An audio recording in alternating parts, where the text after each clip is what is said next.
Coming in at number 5 we have Baba Yaga. In Slavic folklore, Baba Yaga is a witch who appears as a deformed or ferocious looking old woman. In Slavic culture, Baba Yaga lived in a hut usually described as standing on chicken legs. Baba Yaga may help or hinder those that encounter or seek her out. If she decided that she does not like you or wants to help your cause, you would meet a violent end. Baba is an ogress who steals, cooks, and eats her victims, usually children. She once lived in a hut surrounded by human skulls and a spike as to warn off those who might try to approach her. She was banished from the living realm due to her horrible acts. It is said that now and then she is summoned, and when this happens she wreaks havoc on children, taking more victims. Please don't ever attempt to summon Baba Yaga for favor, although she may decide to help if she chooses, but be warned it may be the last thing you ever do. Coming in at number 4 we have Malin Matsdotter. Malin is a Swedish witch accused during the witch hunt of 1668 to 76. She was a widow and was also accused of being involved in her late husband's passing. Her main accusation was from the children of her village. They claimed that she had been abducting them and bringing them to a secluded place to perform a satanic sabbath. Reportedly, she was trying to persuade the children to join her in performing black magic. She was even accused by her own daughters, persuading the court of her guilt. Malin, along with Anna Hack, were the last victims executed for being witches during the Great Swedish Witch Hunt of 1668 to 76, often referred to as the Great Noise. What makes Malin Matsdotter unique is that she's considered the only witch in Swedish history to have been burned alive. Normally witches were decapitated or hanged before their bodies were burned at the stake, but it appears Malin's refusal to admit to her guilt made the authorities less gracious in their sentencing. Malin firmly maintained her innocence and went out in history. In the end, she refused to shake hands with her daughters. It is said that before her death she gave her daughters to the devil and cursed them for eternity for their part in her sentencing. While burning, Malin did not scream, she did not cry or react to her pain. Some felt this further confirmed her witchcraft. Shortly after her death, one of her daughters was convicted of perjury and she too was forced to walk through death's door. It is now said that if you try to summon Malin, you too will be cursed for eternity like the daughter. She is angry and looking for revenge. You might stand a chance if you are not a woman, as she directs her curses at any woman who crosses her path, as if they are her daughters. But just to be safe, maybe don't try to contact her next time you're near a Ouija board. Coming in at number 3 we have Pesta. Pesta is the witch of pestilence and disease. When she roamed the land of the living, she was known for bringing great disease that killed thousands. It is said she was born during a great plague. From the destruction, she was created to ensure this suffering continued around the world. She is a hideous old woman dressed in black, carrying a rake or a broom. She traveled from farm to farm spreading disease. If she carried a rake, some at the farm would die. But if she carried a broom, all at the farm would die.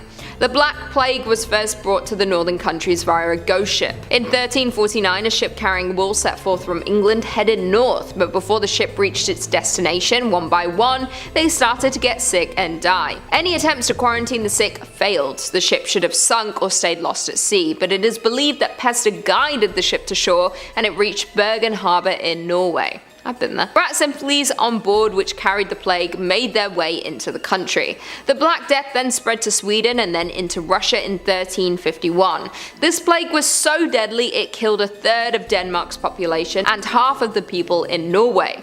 It is said that if you did try to summon her, she would bring with her a great plague. Maybe someone was messing around with her in December of 2019. If so, please never do that again. Coming in at number 2 we have Vet. Vet, also known as Mare, is a young woman who would bring bad dreams to people by sitting on them while they slept. She causes sleep paralysis in her victims. Mare often appears in Germanic folklore. She takes many different shapes and sizes. The tale of the mare might be connected to old hag syndrome. You wake up and you can't move. You feel an immense amount of pressure on your chest that makes it difficult to breathe. And you can sense or see someone is in the room with you. It can be a frightening experience. For years, people have taken this experience as a physical encounter with a ghost because when it happens, you are fully awake. You can see, hear, smell, and feel. So it feels like someone or something is holding you down. In essence, you are paralyzed. As well as this, when a person wakes too quickly, hallucinations can occur. This explains the smaller percentage of people who report seeing Vet rather than being paralyzed by her. Vet has a good connection with the mortal world. Some say she has somehow found a way to invade our nightmares, as this is when we are most vulnerable. It does not take much to invite her into your mind, so you need to be careful to not think or speak of Vet. Her attack is terrifying as there is nothing you can do once she has her hands on you. Once she has you, she can hold onto your mind for years, so avoid her at all costs. And finally, in at number 1, we have Sarah Good. Sarah Good is world famous for being the first witch to be killed in the Salem witch trials. It all started on March 1st, 1692, when Sarah Good was charged with witchcraft along with Sarah Osborne and Tituba. Sarah Good was an easy target for witchcraft. She was a beggar, almost at the very bottom of the social ladder. When Sarah Good was charged, she was a complete wreck. Because of all the stress when she was charged at the age of 38, she looked as if she was 70 years old. To top it all off, she was pregnant and also had a 4.5-year-old daughter named Dorcas Good. She gave birth to the infant she was pregnant with in jail. Sarah Good's trial was not successful. The verdict was decided before the trial. She was a witch. Many people testified against Sarah Good, including her husband and her daughter, Dorcas Good. During her trial, she said that she was muttering psalms to herself. Unfortunately, she could not come up with any of the psalms during the trial, something that was too much of a coincidence. She also never attended church. Even the most trusting Congregationalists would find that a bit odd. In court, Sarah said that she did not attend church because she did not have clothes good enough for church. Unsurprisingly, she was found guilty, and because she refused to confess, she was sentenced to death. She stayed in jail until July 19th, 1692, when she was executed. Just before her execution, she was asked to confess. She refused. Instead, she cursed the people, saying, "I'm no more a witch than you are a wizard, and if you take away my life, God will give you blood to drink." It is said that she cursed the land, and a terrible fate followed those responsible for her death. It is said that those who have tried to summon her over the years have been cursed, to either have dreadful luck in their life or meet a tragic end. Number 5 on this list is what I'm going to be nicknaming the Scottish Witch from the Woods. I stumbled across a Scottish story about a witch where they were unable to discover her name. Hundreds of years ago, when Scotland was still being first developed, there was a village in the north of the country. This village was positioned directly next to a forest that they wanted to chop down and expand into. When they began their process of chopping down the forest, a witch, or the Witch of the Woods, came out and warned them that if they continued, she would curse their entire community. The women would become infertile, the crops would never grow, and people would go missing. Fearing for their safety, the group came to an agreement with this witch, where they were allowed to chop down a small section of the forest in exchange for leaving 1 sack every harvest of grain or produce by the edge of the forest. This agreement held true for quite a while until the community started to get less fearful and more greedy. They decided to go against this witch and chop down the rest of the forest without fear of consequence. When the witch came out of the forest again to address their betrayal, they refused to listen, and they hung her immediately. Right before she was executed though, she said that the new price was 3 bags of grain. This fell on deaf ears though, except for one fearful farmer that decided to heed the warning for a little while. The community went on thriving until once again that farmer's fear was replaced with greed. He stopped delivering the grain, and that very same day, his youngest daughter went missing. The community looked everywhere, but nobody could find her until somebody checked the mill. Through the bricks and all over the walls, blood started dripping down to the ground, and they knew exactly where his daughter went. That mill has since been torn down, but it was replaced with a silo. And to this day, the locals in that area still think that that silo is haunted by the Scottish Witch in the Woods. Number 4 on this list goes to the Paisley Witches. The Paisley Witches are actually nicknamed after the town of Paisley in Scotland, where these witches were based. Christian Shaw was an 11-year-old girl who was the daughter of a higher up in the Scottish community. It was this 11-year-old girl who fell victim to the curse of several witches. It started with a deep sickness that manufactured itself like any other: fevers, chills, exhaustion. But some reports say that it became much more than that. The story goes that Shaw on one occasion levitated from her bed, and on another occasion started chanting some deep curse. It was clear to everybody involved, including Shaw, that some form of Scottish witchcraft was afoot. Now, she made it evident that she believed multiple witches were involved in causing her ailment, 7 of them in fact. A trial was held for these witches where it was discovered that they all had the witch's mark, or the devil's mark as some like to call it, on their bodies. After this evidence came to light, the jury's decision was easy and all of the witches were sentenced to death. Now, this story was a long time ago, and it's hard to know for certain whether these individuals had anything to do with Shaw's ailment and witchcraft, or if they were wrongly accused, tried improperly, and the story has been exaggerated over time, which frankly is not unlike other potential witch stories during this period. The only thing that we can say for certain though is that the people back then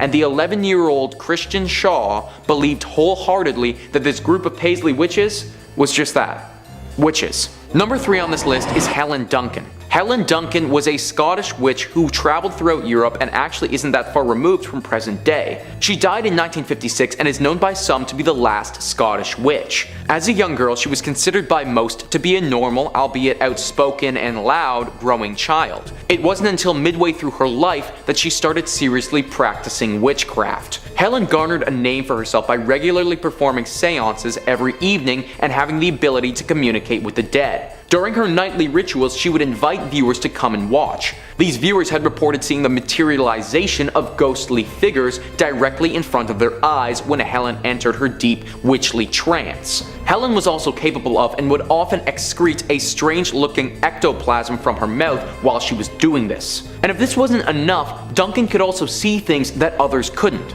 At one point, the ghost of a sailor appeared and talked about a very secretive incident that had happened in World War II that the public, or Helen Duncan, couldn't have possibly known about. After hearing this information, the authorities realized that they couldn't have Duncan revealing any important state secrets about the war and arrested her for witchcraft immediately. It was revealed during her trial that some of her witchy ways were not what people were led to believe though. Like her ectoplasm was simply the regurgitation of a cheesecloth made to look like some type of ghostly substance. Even though some of her abilities were proven to be fraudulent, it still doesn't explain how she was able to accurately predict or say the things that she couldn't have possibly known. Helen Duncan didn't use any of her abilities to harm anyone, but the capability to potentially talk to the dead, it's still very chilling. Number 2 on this list is Thomas Weir and his sister Griselle. What makes Thomas and his sister so scary is that nobody expected them to be involved in witchcraft at all. Up until the end of his life, Thomas was known by most to be a nice man of the community held in high esteem. However,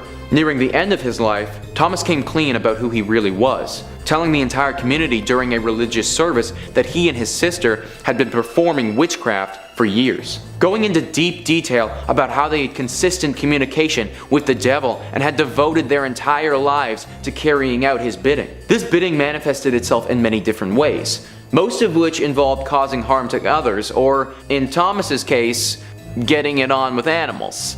Yeah.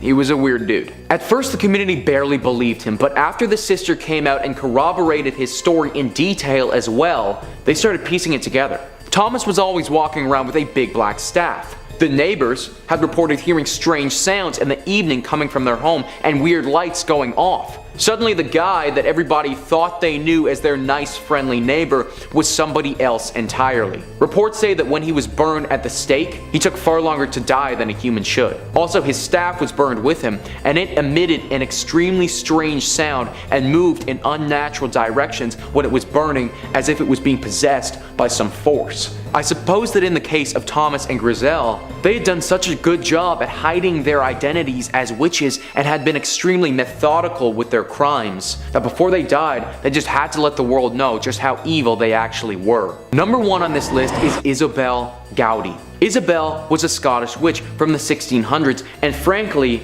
she did everything. Through several confessions that she made on her own accord, without the pressure of torture or coercion from higher ups, Isabel admitted to taking part in a wide array of witchcraft activities. She admitted that she had freely let the devil suck blood from her neck and that she had romantic relationships with the devil before. She admitted to taking the body out of child's graves and using it in a ritual to destroy people's crops. She said that she had made clay effigies or voodoo dolls of someone's children and used these to harm and even kill them. Isabel was also part of a coven, a group of witches whose intentions were evil and had the ability to change their form into animals. She described in detail the brutal murders that she had committed for the devil and her fellow witches. She even offered up information about spells they had used to inflict illnesses on people, uttering some of them to the council she was confessing to. Now, it's unclear exactly why Isabel decided to confess to these heinous crimes and oust herself as being a witch. She had to be aware that confessing to these crimes of this nature would surely mean her execution.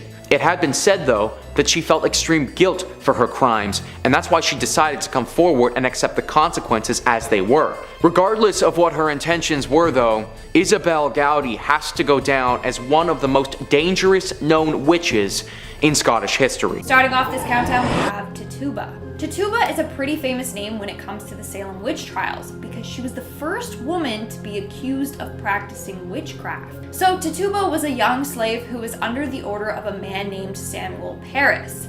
She was in charge of looking after his daughter and niece, among other things. Then in the early 1690s, several young girls all over town began acting strange, his daughter and niece included. The girls would contort their bodies, bark like dogs, and babble and cry hysterically, almost as if they were possessed. They also would complain of bruises and pinch marks appearing randomly on their body. So immediately, people thought that they had been cursed by a witch. When she was put in front of a court, at first she denied any involvement. But eventually she admitted to practicing witchcraft. She claimed that the devil came to her and bid her to serve him. She went on to tell this elaborate tale about seeing strange animals, like a hairy creature that walked on two legs with wings and a head like a woman. She also talked about a red cat and how she would ride on sticks and was told by the devil to pinch these young girls. She also claimed that a big black dog came to her and told her to hurt the girls. Her testimony shocked and scared a lot of people, and we don't know if what she said was true or if she was just messing with the people in the court, playing into the whole witch stereotype, or if she really was practicing witchcraft and made a deal with the devil. In the end, she was sent to prison for a year. In 1693, some mysterious unknown individual freed her from jail, and after that, no one heard from her. In our fourth spot today, we have Agnes Sampson. In the early 1590s, King James VI of Scotland started to fear witches. He blamed that witches could cast spells on Mother Nature and conjure up terrible storms. Well, as King James and his wife were sailing back to Scotland, they encountered two very dangerous storms. Immediately, he was like, "It was the witches, they're out to get me!" And then he was determined to get them. So he started a witch hunt. Of the 70 people accused of being witches, one of them was named Agnes Sampson. She was a healer and midwife, but because she had these healing powers, people automatically assumed that she was an evil witch. In fact, growing up, her father taught her about the black arts. She also apparently could give predictions. So yes, she was a witch, but she was not an evil one. Well, eventually she was accused by a woman named Gillis Duncan. Basically, under torture, she confessed to being a witch and then gave the names of other witches.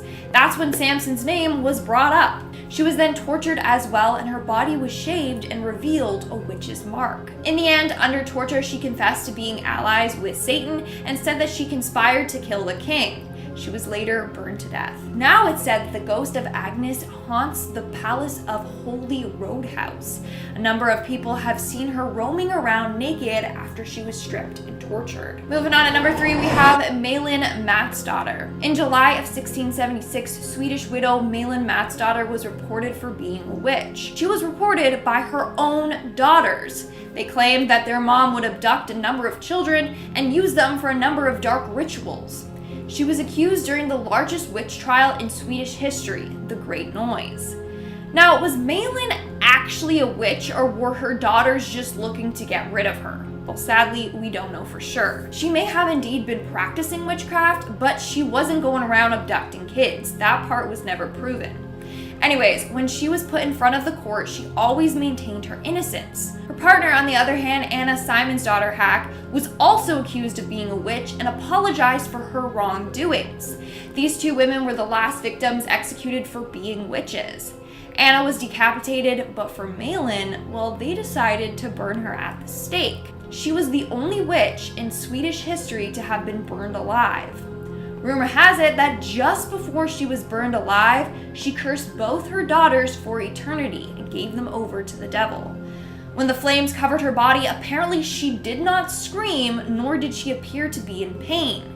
For everyone watching, this was further proof that she was in fact a witch. In our second spot today, we have Dion Fortune. Dion Fortune, born Violet Mary Firth, was a psychiatrist, author, occultist, and witch. For Fortune, it all started at the young age of 4. That's when she claimed she started receiving visions. Apparently, the visions were of her being a priestess in her past life.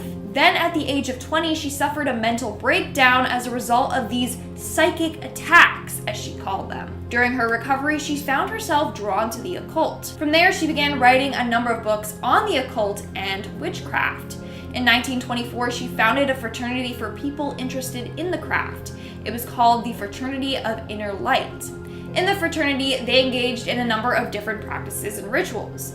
One was the initiation ritual, where the candidate was introduced to magic and witchcraft. The second was evocation, in which people would learn to harness the powers of witchcraft. Furthermore, Fortune was known for her involvement in the magical Battle of Britain. Basically, a number of British occultists joined together to help during World War II by using their magic. Shortly after the war ended, Fortune passed away. It's believed that her great effort in this battle caused her health to weaken and weaken. Nowadays, her influence is still strong for practitioners in the Wicca/witchcraft movement. And in our number 1 spot today, we have Marie Laveau. Although Marie Laveau described herself as a voodoo priestess, a number of people just referred to her as a witch. So Marie lived in New Orleans from 1794 to 1881, but not a lot is known about her life. What we do know is that she turned heads on the streets. Some were terrified of her, others basically bowed down to her. So it's said that the magic she practiced combined Catholic and African spiritual traditions. In fact, she was frequently called upon to help others. She would visit the sick in prisons, and at one point, the city called upon her for help with the yellow fever epidemic of the 1850s. On top of it all, she owned a large snake that she named Zombie, named after an African god. In fact, many believed that this snake harnessed magical powers itself. Her most well-known case was when she was called to work on a murder trial of a young man. The man's father came to Marie and promised her anything if she just saved his son. The odds were not in his favor. Everyone for sure thought that the verdict was going to be guilty, but Marie secretly placed several charms throughout the courtroom. And guess what? In the end, the man was found not guilty. That's pretty freaky. After Marie's death, her gravesite was frequently vandalized, but not for what you think. That's because legend goes if you draw an X on her gravestone, Marie's spirit will grant you whatever you want. So you had to draw an X on her tomb, then turn around 3 times, knock on her tomb, and then you have to yell out your wish. If in the end the wish comes true, you have to come back, circle the X, and then leave Marie an offering. Here's another legend surrounding Miss Laveau. There's apparently a haunted image of her hanging in New Orleans' historic voodoo museum. Some people say that they can feel Marie's cold eyes watching them as they're looking at this painting. Others say that once you see this image, then Marie will haunt you and even show up in your dreams. In fact, tour guides say that whoever wishes to see this painting must go by themselves, because the tour guides refuse to see this painting themselves. It's pretty freaky if you ask me. Starting off this countdown, we have Gilles Garnet. Now, not only was this guy a witch, but he actually used his witchy powers to conjure up a potion that would transform him into a werewolf whenever he so pleased. That's right, he was a witch and a werewolf. In October of 1572 France, that's when Garnier killed his first victim as a werewolf. He grabbed the poor girl and dragged her into a vineyard. He then proceeded to tear the flesh off of her bones with his teeth and eat it. But he was still not satisfied after, so he went and ate another victim. He struck again the following month. He took on his werewolf form and attacked a man and ate his stomach.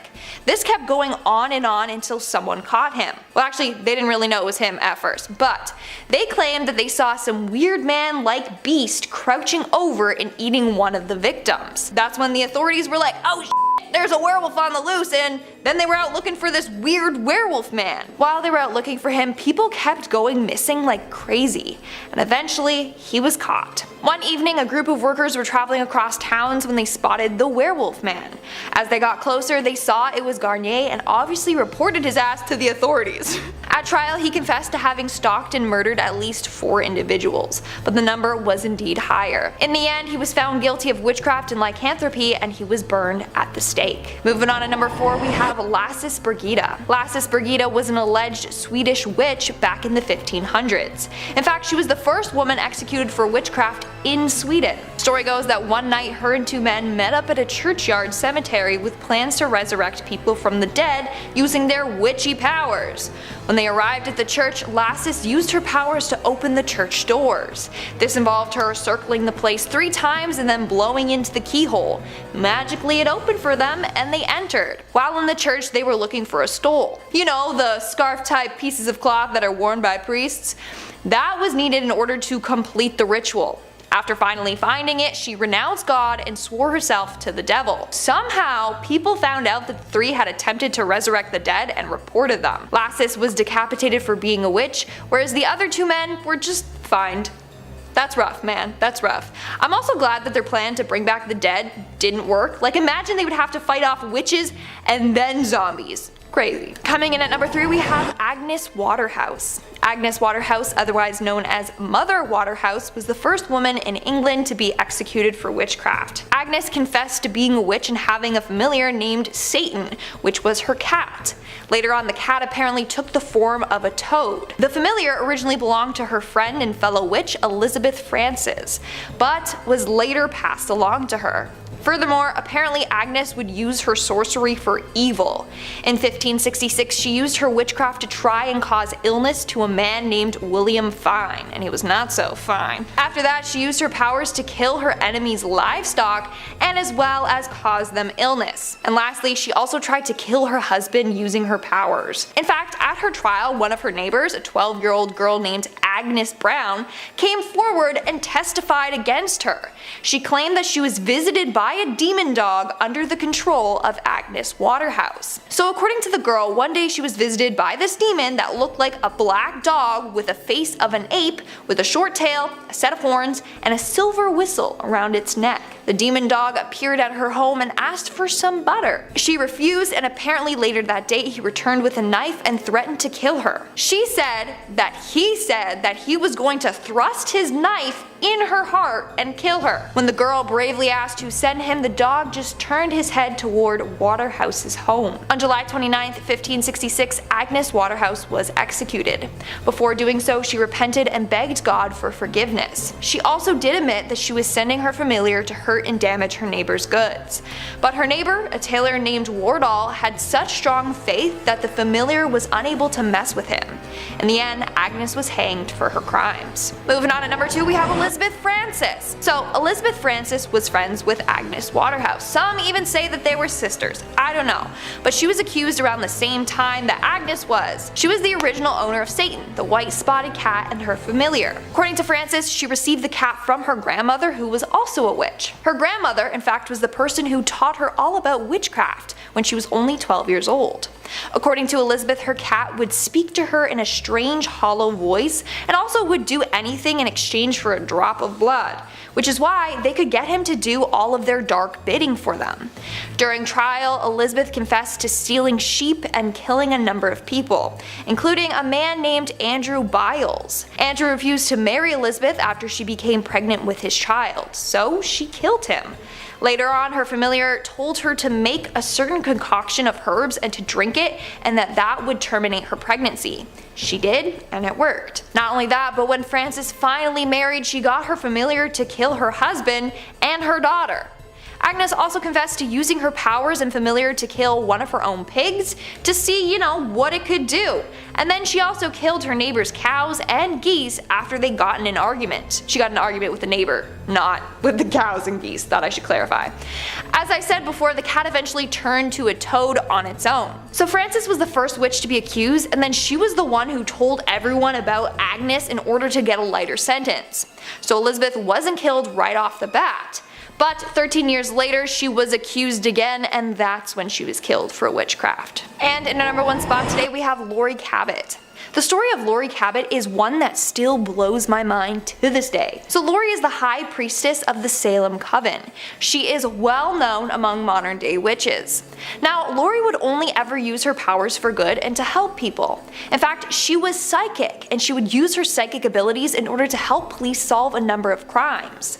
The first time being during the disappearance and death of Martha Brailsford. So back in 1991, two people from Salem were reported missing. That was Martha Brailsford and her neighbor Tom Mamoni. Eventually Tom returned home and said that the two were sailing when Martha fell off the boat after being hit by a rogue wave. So police began searching the bay for Martha, but they were unsuccessful. That's when one of the investigators who knew about Laurie and her abilities reached out to her for her help. Using just Martha's name, location, and birth, she was able to tune in and locate her. Laurie then said she got visions of Tom trying to make advances on Martha, but Martha was not into it. When she rejected him, he dragged her to the side of the boat and struck her head.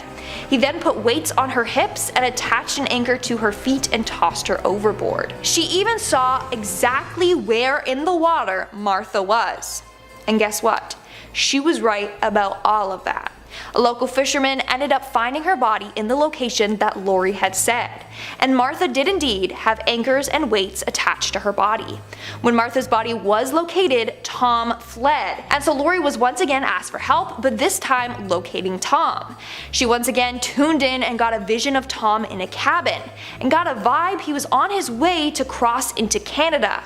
Not only that, but Laurie performed a binding spell on Tom to make sure he would do something stupid so that he would get caught. Well, 3 days later, police found the cabin Tom was staying in, and it was in a small town near the Canadian border. They found the cabin because Tom made a stupid mistake. He parked his car near the cabin and he left the lights on. Neighbors called the cops because they didn't recognize the car and they knew the neighbors were out of town. Isn't that crazy? Round of applause for Laurie. Starting off this countdown, we have Julia Brown. Julia Brown was a well-known voodoo practitioner and witch in her small town in Louisiana. People knew her for her charms and her curses, as well as the creepy songs that she would sing on her porch with her guitar. In her community, people would come to her and she would perform a number of different rituals for them. That was until people started to take advantage of her, so she started to get back at them. When they came to her, she would scare them by telling them predictions like they're gonna die soon or bad things were coming for them. Then the locals were like, "Hey, what's going on with her?" Close to her death, Julia started to act strange. She would constantly sing songs about her death and how she would get revenge on the town. One song that she would sing goes as so: "When I die, I take the whole town with me. When I die, I take the whole town." Not a very cheery and upbeat song if you ask me. In fact, no one knew what she was talking about until the day that she passed away. On September 29, 1952, Julia passed away. On that day, the town came together for her funeral. Well, as they were lowering her casket into the ground, rain came down hard. This rain later turned into a disastrous hurricane that wiped out the entire town. So it's believed that before she left, she put a curse on the town, which is what she meant by "when I die, I'm taking the whole town with me." Over the years, a number of people have attempted to rebuild the town, but every time they do, it ends up getting destroyed again. Maybe her curse is real then. In our fourth spot today, we have Gerald Gardner. Gerald Gardner is often called the father of modern witchcraft, and that's due to the fact that he founded Wicca. Although technically he learned it from a group of people and then went on to just write about it, so they gave him credit for it. But anyways, basically back in 1939 he said that one night he encountered a group of women who claimed to be witches. They stripped him of his clothes and put him in the middle of a ceremonial circle. The circle was lined with naked women, and they showed him their ways. From there, he learned briefly about Wicca and thought, hey, this is great, let's preserve this and make sure that everyone knows about it. In 1954, he actually created a book titled Witchcraft Today that teaches others how to embrace Wicca fully. He then went on and became obsessed with the occult. In fact, it's believed that a number of Wiccans and pagans were saved partly because of him. They could come out and be like, yeah, I'm a witch, without fear of being hanged or burned alive. To this day, he's one of the most relevant witches in history, but also one of the more controversial ones. In our third spot today, we have Mother Shipton. Mother Shipton, otherwise known as Ursula Sonthiel, was born in 1488 England. Legend has it that she was born during a massive thunderstorm and her mother gave birth to her in a cave.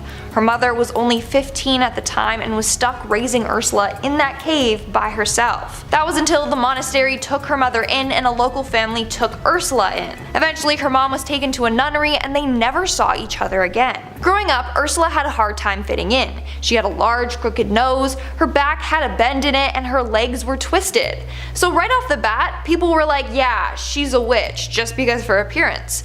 In fact, people would bully her and call her hag face. Others believed her father was the devil. It didn't help that her mom refused to tell anyone who the father of her child was. So people were like, yeah, for sure, her father's the devil. Not only that, she would spend a lot of time by the cave that she was born in. Now, how did she get the name Mother Shipton? Well, eventually she went on to marry a man named Tobias Shipton, and she took his last name. She eventually did partake in witchcraft and would make magical remedies for the sick. So people called her Mother Shipton because she was like a mother to all. At one point in her life, she became psychic and could see into the future. Soon after, she was called the Narrenborough Witch. She made a living off of predicting and sharing the future with others. And in our number one spot today, we have La Voisin. Catherine Montvoisin, or La Voisin, was a witch that lived in France in the mid-1600s. Her witchcraft mainly comprised of mixing and creating potions, poisons, and medicines. She also would tell people their fortunes and would hold black masses where people could come and make contact with the devil through her. It started off with her just providing palm readings and advice for people, but then she realized that her clients were mainly women who were coming to her with spousal problems. A number of them wanted their husband dead, so she started creating the potions to help them kill their husbands and gain fortune. Then things started to get darker and darker. She began practicing dark magic and witchcraft. This involved her leading a number of satanic rituals in the catacombs under her home. One time she even spilt the blood of an innocent victim as a sacrifice for the devil. Eventually, Catherine was arrested for practicing witchcraft and for being involved in a number of murders. She was publicly burned at the stake in 1680. Starting off this countdown, we have the North Berwick Witches. North Berwick is a small town in Scotland where some of the most brutal and horrific witch trials took place. It all started during the reign of King James VI. While on his way to get his new bride in 1589, he encountered a series of disastrous storms. In fact, the storms were so bad that he was forced to head back home. He immediately thought that the storms were the work of witches. It didn't help that back then a rumor had started that a witch had sailed out on the River Forth to conjure up some storms. So from then on, King James was dead set on finding these witches. In fact, 70 to 200 women were accused of being witches. Most of them were tortured and then executed. Now, apparently during these trials, he did come across a number of women that admitted to being witches. They claimed that they had all made deals with the devil and were now under his command. They also claimed that they would use one of the churches there to hold their covens. They even said that this was the place where they had summoned the devil himself. In fact, this church was located right on the seafront, so James was like, aha! The perfect place to conjure up storms. All of you are guilty. As a result, these witches were strangled and then burnt at the stake. In our fourth spot today, we have Sabrina Spellman. Although she's a fictional character, Sabrina still deserves a spot on today's list. Without too many spoilers, the show The Chilling Adventures of Sabrina is about Sabrina, a teenage witch who on her 16th birthday has to sign her name in the Book of the Beast. Upon doing so, she makes a deal with Satan. She basically gives herself to him in exchange for magical powers. At first, Sabrina refused to do so because she didn't want to give up her mortal life, but later on she was forced into doing it in order to stop a number of evil forces that were murdering many of the townsfolk. Once she signed the book, she is forced to do Satan's bidding. She has to basically bow down to him and do whatever he instructs her to do. In return, Sabrina's magic became even stronger. In fact, she became the fourth witch in all of history to summon demonic blue hellfire, which was then used in order to fight off the Greendale 13. And for her to do that as a relatively new witch is very impressive. Later on in the show, we also realize that Miss Wardwell is evil and is using Sabrina so she can become the Queen of Hell. Sabrina's destiny took a dark shift as soon as she made a deal with the Dark Lord. Although all the witches in the series have signed this book, the Dark Lord specifically needed Sabrina to sign it. Her destiny is far more different than the other witches in the show. Have you guys watched the show? Let me know in the comments below. Honestly, I did, but after season 2 I couldn't anymore. Let me know your thoughts though. Moving on at number 3, we have have Lilith. Now, the description of Lilith varies depending on your beliefs. In Jewish folklore, Lilith is a female demon. In Luciferian witchcraft and Luciferianism, Lilith is described as the consort of Samael. Other people believe that she is the wife of Satan, or that Lilith was the first wife of Adam. But she wasn't that obedient to him, and Adam didn't like that, so Lilith left. Then God made Eve, who was more obedient. Lilith became jealous and turned into the snake that made Eve take a bite from the apple. The two were banished from the Garden of Eden, and Lilith turned into a demon. Her main goal, to get revenge on all men. Then you have the people that believe Lilith is a child-killing witch. She wasn't able to conceive, so she was jealous of pregnant women and would go around killing them or stealing their babies. In this case, we are looking at the version in which Lilith is a witch, obviously. In this case, Lilith is working alongside Satan to do his dark bidding for him. Their deal is that if she's with him, then she will work for him. But she's not always obedient, in fact, she has gotten frisky with other men. In the TV series Supernatural, Lilith is depicted as a white-eyed, powerful demon. She is said to be the first human that made a deal with Satan and promised to serve him. As a result, she became the first demon. In the chilling adventures of Sabrina, we end up finding out that one of the characters, Miss Wardwall, is actually Lilith. She is referred to as Satan's concubine and the mother of demons, and of course, she's a witch. In fact, she is said to be the first witch in existence. She made a deal with Satan, or the Dark Lord. According to her story, she was wandering the wasteland aimlessly when she encountered Lucifer, the fallen angel. She made a deal to heal the wounds caused by the loss of his wings, if he in return helped her. She then pledged allegiance to him and became his handmaiden. In the end, Lilith wants to become his queen, which is why she goes to the extreme lengths to do whatever he tells her to do. And in our number one spot today, we have the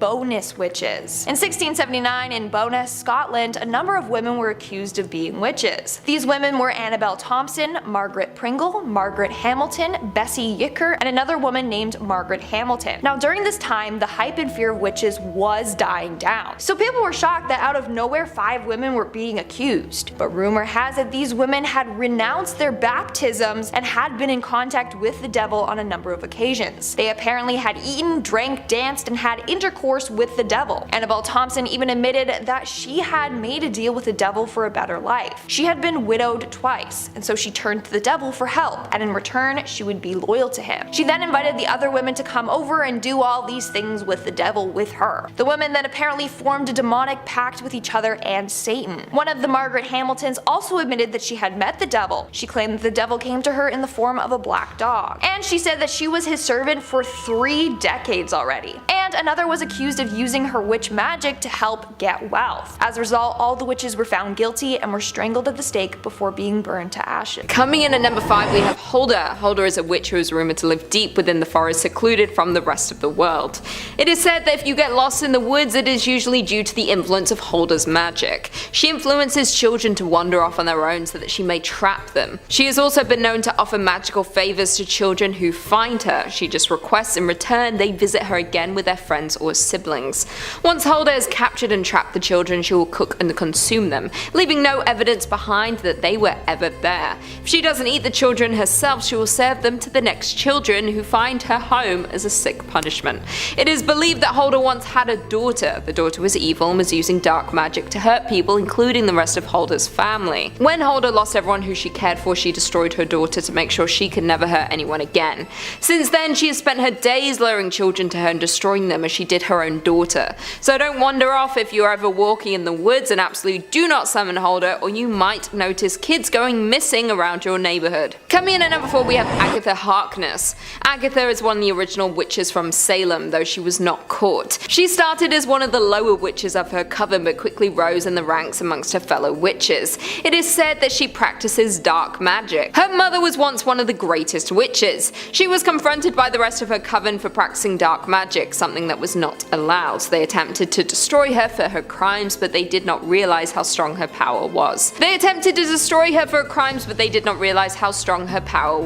She drained the power from every other witch in the coven, including her mother, making her the most powerful witch in Salem. It is said that since then she has continued to practice her dark magic, never encountering a witch as powerful or as cunning as she is. She is an evil witch who can manipulate the minds of those around her to commit horrible acts. attacks. She is not someone who you would like to cross or make angry. She also has the ability to wipe the memories of those who she controls, meaning they don't even know that it was not their decision to commit their crimes. It is said she still resides in Salem, where her coven once called home. Although it is not clear where, there are a number of historical sites in Salem one could visit if looking for Agatha. If you did want to contact her for some dark reason, it does not come easy. You have to make a sacrifice for her to bother making an appearance. She requires a personal sacrifice of something that you love, whatever that may be for you. Maybe burning your childhood toy or something else you were attached to emotionally. If you do summon her, you might not get what you wanted. If she likes you, she might grant whatever you seek, but if not, you might unleash a great evil not only on yourself but back onto the world. I think it would be best for everyone that we leave Agatha to whatever realm she is currently hiding in. Coming in at number 3, La Llorona. Is she just a legend, a ghost, or maybe a witch? Some believe La Llorona to be a powerful witch. How else would she have remained so strong in the mortal realm after her death and able to trap so many victims? The story of La Llorona is that long ago a woman named Maria married a rich man with whom she eventually had 2 children. Then their marriage hit a rough patch. Her husband spent less and less time at home, and whenever he was home he paid attention only to the children. Eventually she sees him with another woman. Enraged beyond reason, some versions claim Maria drowned her 2 children, but she immediately regretted it, crying out, "Oh my children!" Maria is sometimes said to have drowned herself afterwards. However, not everyone believes that she did drown herself. Some say her rage sent her deep into seclusion, where she turned mad and began studying dark magic.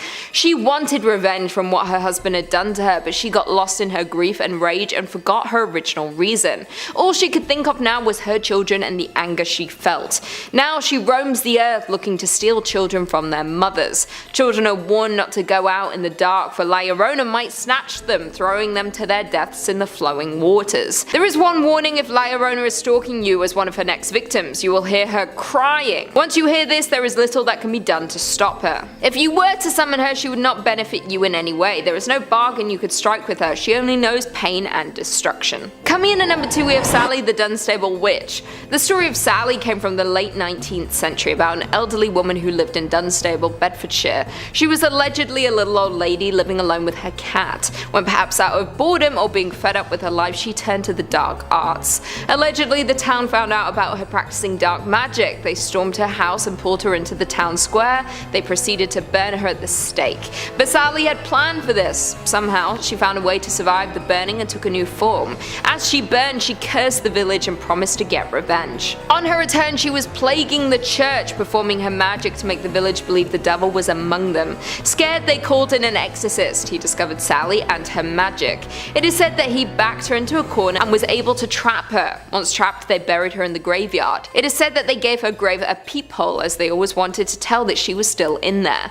The townspeople were terrified she would once again return to terrorize them. She is still used as a tale to this day to get the children to behave, saying if they didn't, she might return. Maybe if you found her grave, you could peer in to see if she is still trapped, or maybe she's already escaped. And finally, in at number 1, we have Guahona. The Guahona is a creature in Cantabrian legend resembling a disfigured human female. She is thought to resemble one of the many forms of witches and hags of medieval Europe. She is covered from head to toe in an old thin black cloak. Her hands and feet are gnarled legs. Her face is yellow and consumed by rough and hairy warts. Her eyes are tiny and bright as stars. Her aquiline nose and mouth contain a single black razor-sharp teeth, which extends long enough to be under her chin and used to suck blood. The creature only appears at night. It is unknown where she is meant to sleep during the day, although it is suspected to be hiding underground. Guahona invades homes without getting noticed and walks silently towards healthy young children to suck their blood in their sleep by sticking her tooth into their veins. She does not kill them, but instead leaving them almost bloodless, so when they wake up in the morning they will be tired, pale and discolored, so looking like me. Guahona also attacks adults. Why do all witches seem to hate children? It seems if you summon any of these witches, you'll be putting children in danger. Being drained of all your blood does not sound like a nice way to die. Nope. Coming in at number 5, we have Frau Perchta. This is a terrifying Christmas witch. Christmas is usually a time of togetherness, happiness, celebrations, and lots of food, right? Well, in Austrian and Bavarian tradition, people have a little bit more to fear. Everyone has heard of Krampus, the half-goat, half-demon that punishes misbehaved children at Christmas. But few have heard of the ruthless Frau Perchta. This old hag is not to be underestimated. Perchta is often depicted as a crone with an iron-beaked nose, dressed in rags and sometimes carrying a cane. The other thing she carries is a bit more sinister, a massive knife hidden under her skirt, and she certainly loves to use it. You don't get the nickname belly slicer for no reason. Legends say that the witch punishes bad children and rewards the good. Sounds a bit like Santa Claus, however a lump of coal sure beats what her punishment entails. Frau Perchta apparently hates children who are dishonest and will scrape their tongues if they lie. Unfortunately, being an adult won't save you from the Christmas witch. Frau Perchta has a thing about domestic cleanliness and will punish women if their homes aren't clean enough. Ladies also feel her wrath if they leave their flax unspun, but the punishment doesn't seem to fit the crime. By the 12th night, or January 6th, if your home is messy, your flax left unspun, and you didn't leave out a bowl of porridge for her, Frau Perchta will slice open your belly with her long knife, remove your organs and fill your insides with rocks and straw. So if you want to avoid being disemboweled by Frau Perchta, maybe skip out on summoning her this Christmas. Coming in at number 3 we have Jenny Greenteeth. Straight from English folklore is Jenny Greenteeth, a bit of a Party City looking witch if you ask me, but she's not someone to cross. This witch has a myriad of different names like Wicked Jenny or Ginny Greenteeth, but her MO is all the same. The water-dwelling hag is said to have an affinity for drowning the vulnerable. This legendary witch has a bit of a monstrous appearance with long arms, sharp teeth, and wild hair. Her skin is a grotesque shade of green and resembles duckweed, a type of weed that is one of Britain's most common small water plants. Because of this, she's often associated with ponds and rivers with the weed growing on it, and it's said to be an indicator of her presence. From the 19th century onwards, children have been warned to steer clear from bodies of water, with the threat of Jenny Greenteeth drowning them. It was also said that if they stuck around a pond too long, her long arms would drag them into the water. Elderly folks will also suffer the same fate should they not listen to the warnings. Fun fact, Jenny Greenteeth actually inspired Meg Mucklebones in Ridley Scott's Legend. In at number 2 we have Moll Dyer. Moll Dyer has a bit of a tragic backstory, but her legend still runs strong in the community in which she lived. In 17th century Leonardtown, Maryland, Moll Dyer was an old woman who was accused of witchcraft and ultimately suffered a fate similar to those of the Salem witch trials. Although historical records have yet to prove her existence, there were several Dyers in the area at the time, so it's possible that Moll was simply a nickname. Despite this, there's a street, a stream, and a large rock named after this alleged witch. Legend goes that Moll Dyer was an old hag who lived a semi-isolated life on the edge of town. The townspeople feared her, and the ambiguity of her origin sparked a flurry of rumors. Some believed that she had killed her husband and was on the run, and others believed she was driven out of her previous hometown. There was speculation that she was a healer, and after a series of misfortunes plagued the town, Moll Dyer was blamed and labelled as a witch. On a freezing winter night, the townspeople gathered outside of her home with torches and pitchforks in tow, setting fire to the ramshackle home. Moll Dyer narrowly escaped the angry mob and took off deeper into the woods. Several days later, her body was discovered frozen solid on top of a large boulder, with one hand stretched out to the heavens as if cursing her tormentors.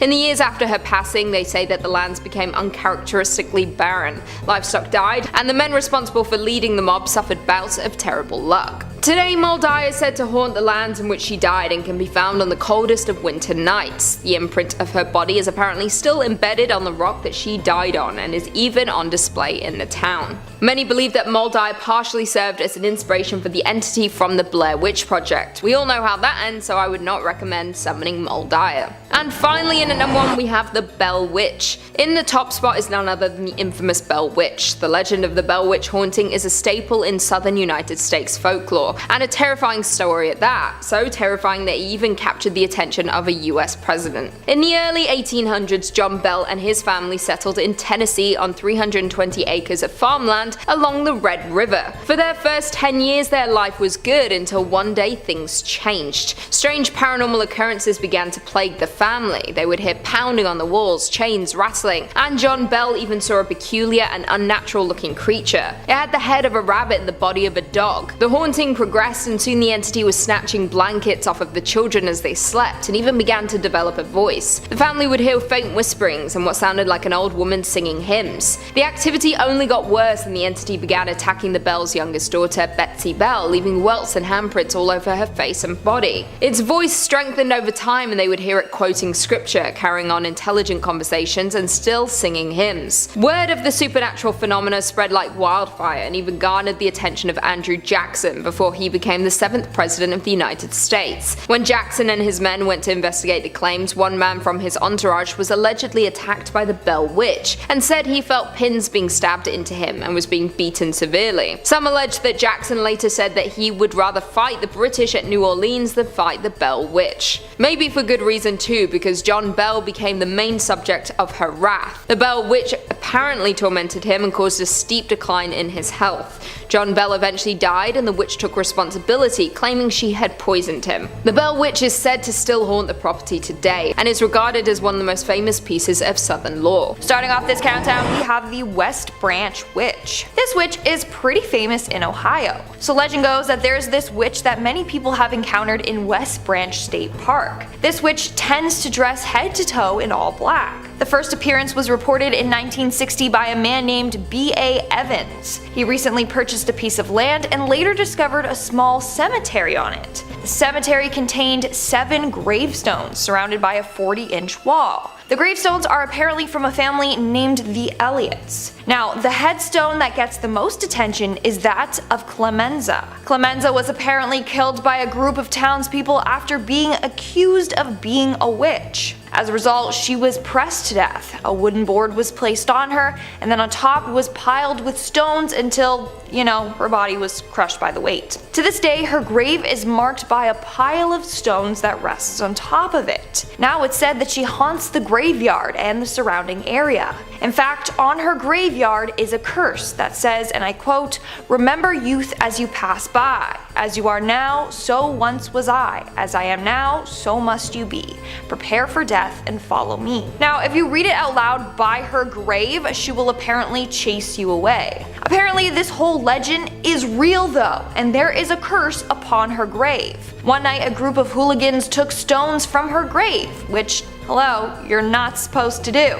Well, on the car ride home, they got into a deadly car accident and everyone in the car died except for one boy. That was the one boy who didn't take a stone from her grave. Had he done so, he wouldn't be here today.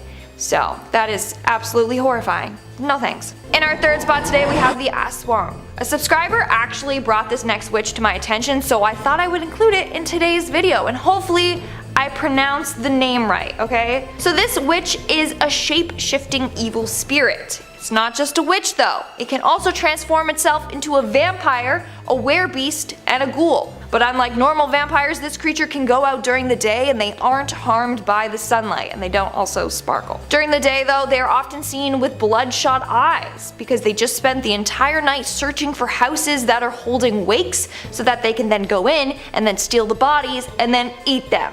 No need to worry though, they don't attack during the day, that's when they're at their weakest. Plus, they only attack in the darkness because that's when they believe that God is asleep. But when they do hunt, they go after the young and feast on their hearts and livers. In fact, they have this thing that comes out of their mouth and then can reach into a mother's womb to suck the baby out of them while the mother is asleep. Isn't that horrifying? It is. But wait, it gets worse. Apparently humans can choose to turn into this creature if they so desire. To do this, they have to tie a fertilized chicken egg to their stomach. The chick will then pass through their flesh, and once this happens, they have to bury the shell in a bamboo tube with coconut oil and chicken poop. After that is all complete, they will gain the powers of this monster. And it sounds like I just made that all up, but I swear that's part of the legend. What's horrifying is that this witch moves quickly and silently. They are super tiny so that they can hide behind things with ease, so you'll never be able to hear or see them coming.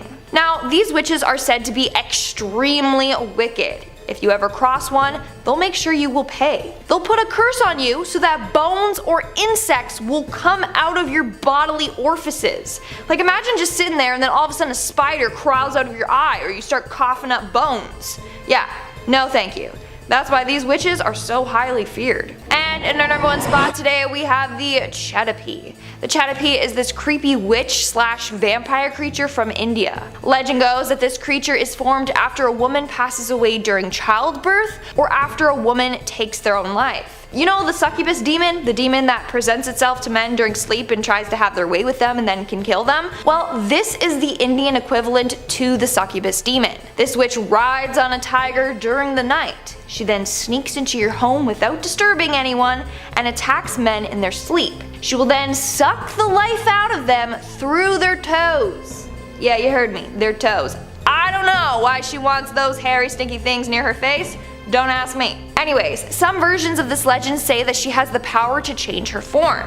She can transform into a tiger with all tiger features except one human leg.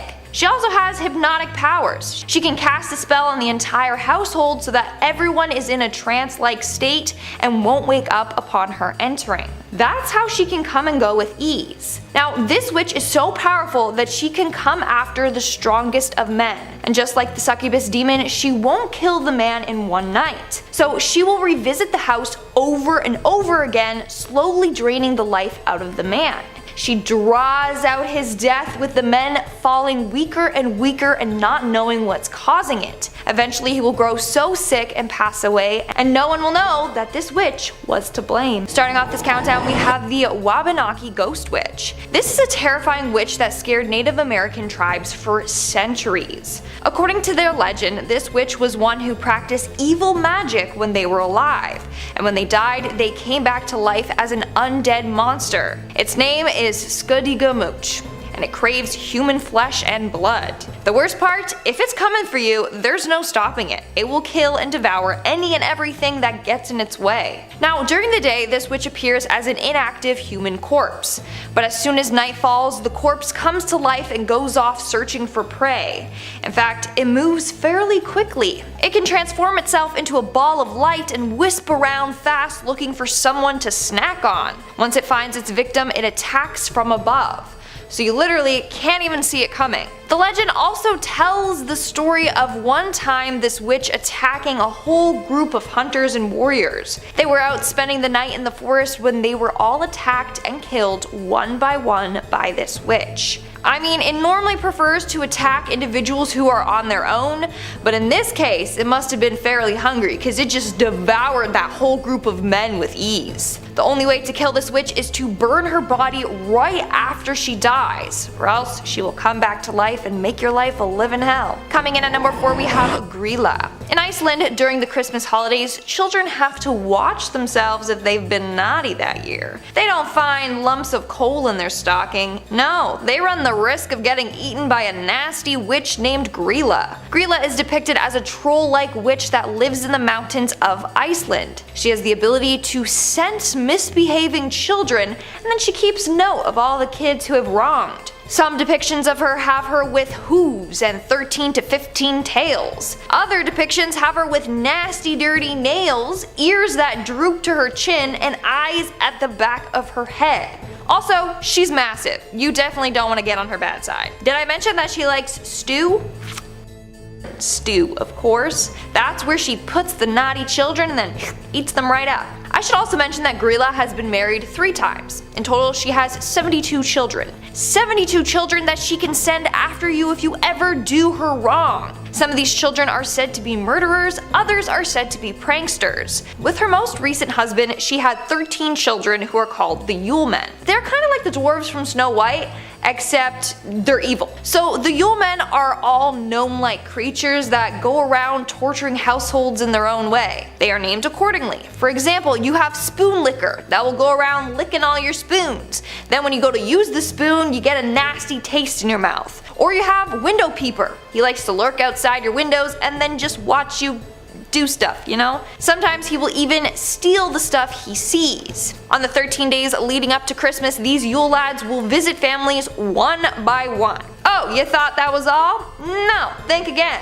Grýla also works alongside the Yule Cat. The Yule Cat is this monstrous beast that is said to tower above even the tallest houses. On Christmas Eve, she goes around eating So not only do you have to worry about Grýla, but you have to worry about her evil kids and her vicious cat that she can send after you as well. Moving on to number 3, we have Nailba. In 1990s, families in Bangalore were worried after hearing a story about a scary witch named Nailba. Story goes that one night a family was about to go to bed when they heard the sound of one of their family members' voice coming from outside. The father of the house opened the door about to welcome them in, but when he did, to his horrors, it was not his relative. Standing before him was an old woman, but before he could even say anything, this woman attacked him and instantly killed him. The next day, something similar happened to another family. It was late at night, they were about to go to bed when they heard a familiar voice outside. This time, the old woman attacked and killed the man with her nasty sharp nails. After a number of deaths in the village, everyone got spooked. They thought this was the works of a serial killer, but no,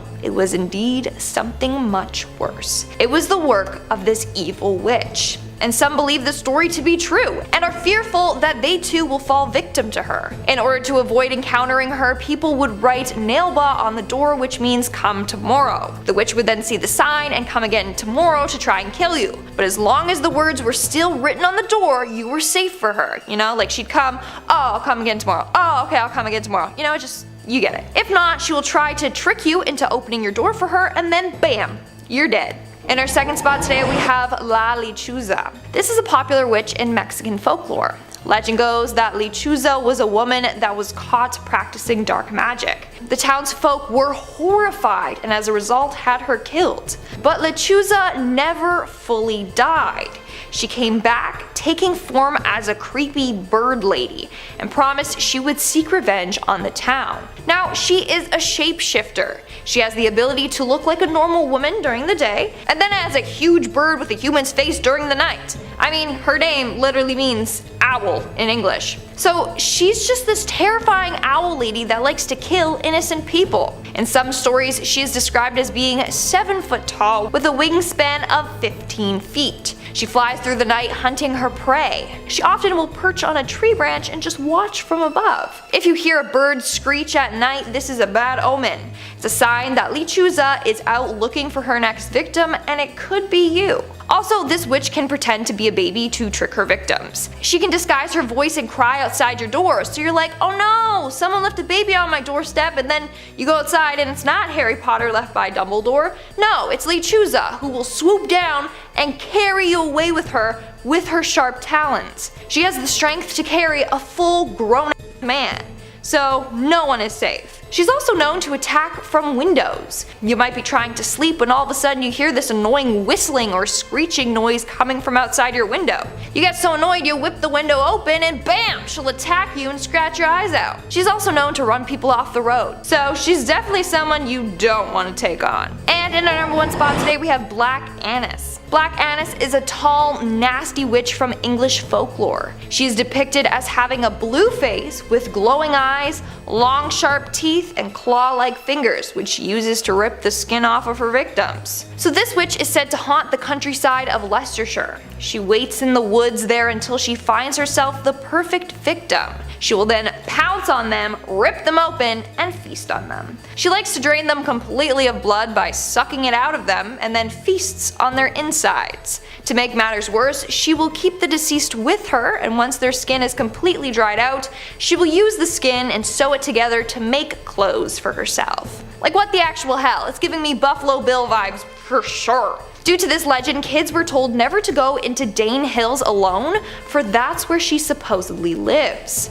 Not only that, if you're out in the woods and hear a high-pitched howl, you know that she's close. Furthermore, if you listen carefully, sometimes you'll be able to hear her sharp teeth grinding together as she waits for her prey.